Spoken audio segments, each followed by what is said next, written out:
So to give you a little perspective, I'm 6 feet tall, standing at the base here. This actually goes up to about 8 feet high, but that's not even close to the total height. Way up top here, we're talking 30 feet high, which means crews are going to have to use a bucket truck to put a Stormy Cromer on snow. Florine's blood could make the short trip just a few blocks to the west. Here to the Marshfield Medical Center, one of 7 area hospitals the blood center serves. Whether the city decides to turn this lot into a lot like this, or a space like this, or a combination of the two, it's still going to take some time. Of course, if you fall through the ice, you're not going to be wearing a suit like this, and it could be easy to panic. But Merrill firefighters say stay calm. They do have time to get to you up to 30 minutes before brain and muscle function gets critical. Now, beyond just getting to see something cool, students also get a better understanding of how winter attractions help keep hotels, restaurants, and stores going through what otherwise might be a down season.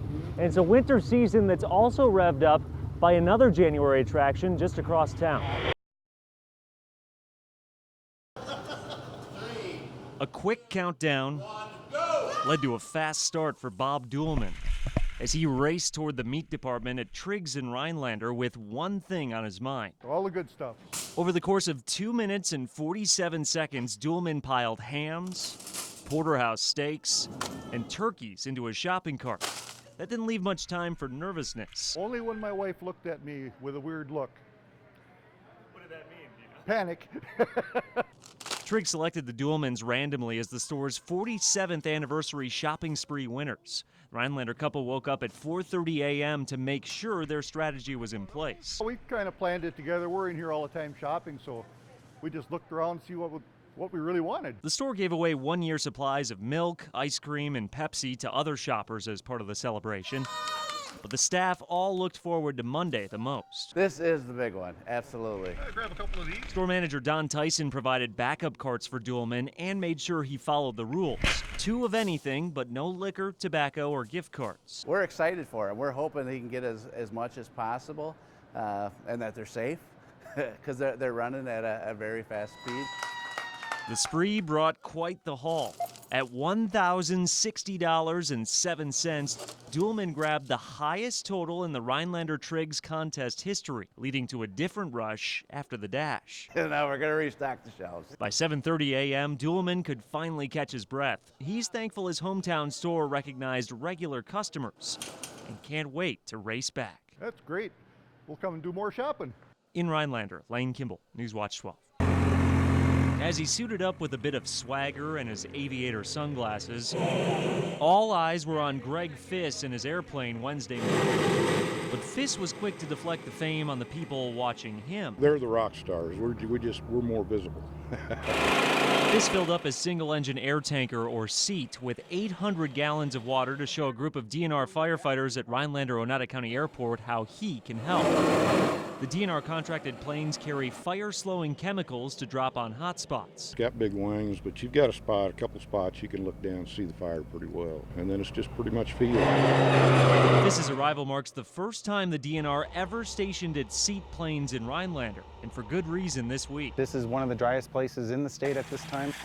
Fire danger sits at high in Oneida and the surrounding counties. Pretty important. Forest fire suppression specialist Jim Barnier strategically places the planes where they could be used the most, then teaches his teams how to actually use them. Prepare them for the worst, and hopefully the outcome is keeping the fire small. Barnier went over tactics like shoulder and head and hook and pinch with his ground forces. Switches in there. Stressing the plane should be used early. Definitely is like preparing for, a battle. It's up to team leaders like John Gillen to decide when to call in the air support, which doesn't put out a fire but can slow the spread before firefighters on the ground can get there. A lifesaver in terms of jumping on and suppressing or containing a fire, just helping us out. A valuable tool firefighters hope not to need, but Greg Fiss knows he'll likely be spotted flying over the Northwoods soon. Oh yeah, it'll be a busy season.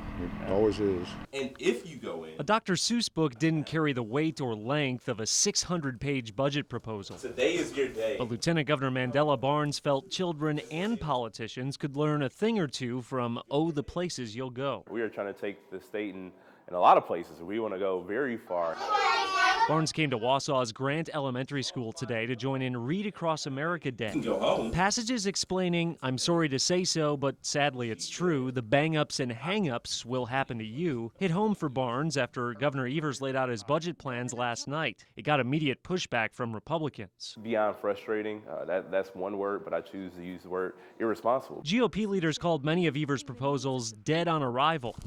Most notable might be opposition to a proposed 8-cent increase in the gas tax to pay for road repairs. We will be heading back to the top 10 tax states if we enact Governor Evers' budget. Republicans also questioned weakening marijuana laws and allowing undocumented immigrants to get driver's licenses. But as Seuss went on to write, remember that life's a great balancing act. Republicans did support things like putting broadband in every home and business by 2025. I think that's a really good idea. And making sure everyone has access to clean drinking water. But there was some good stuff in there tonight, too. Still, Senator Tom Tiffany complained there was far too much policy in the budget, calling it not serious. And his fellow Republican Rob Swearingen wondered where all the money would come from. Somebody has to be the adult in the room. And I think that'll be the Joint Finance Committee, and they will rein this all back in. Surrounded by children, Barnes remained confident the bill would pass on time. You will see these legislators facing pressure at home in the district that they represent. What is the holdup? But as Dr. Seuss ended his book, more than likely for Democrats, their mountain is waiting. In Wausau, Lane Kimble, Newswatch 12. Kate Bauman would love to sell anyone some jewelry or a hand-restored armoire, knowing it's a specific clientele. I know that my chances of an ATV rider coming in and purchasing a dresser is slim to none. But after Monday night, those chances may have just gone up. To bring that opportunity here to Rhinelander, I think just makes sense. On a 6-2 vote, the City Council approved allowing ATVs and UTVs on almost all of Rhinelander city streets. The city started looking at the idea last fall. City Administrator Daniel Guild put out surveys in April to get public input. Hodag Four-Wheelers Club President Paul Hagan told us last month he felt the move should better connect Rhinelander to surrounding towns such as Pine Lake, Pelican, and Crescent, which all allow riders, benefiting businesses in the city. Talked to a lot of people, and their business will go up 20-30%. The ordinance doesn't actually go into effect until the city can post signs like this at the entry points explaining the rules. Then it's really up to the riders to follow those rules.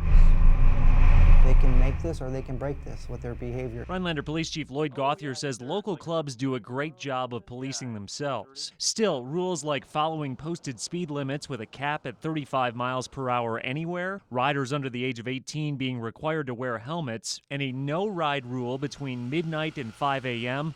will likely get broken from time to time. I'm very conservative, and I will say yes, there will be people that will violate the law. We have that every day with the motor vehicles.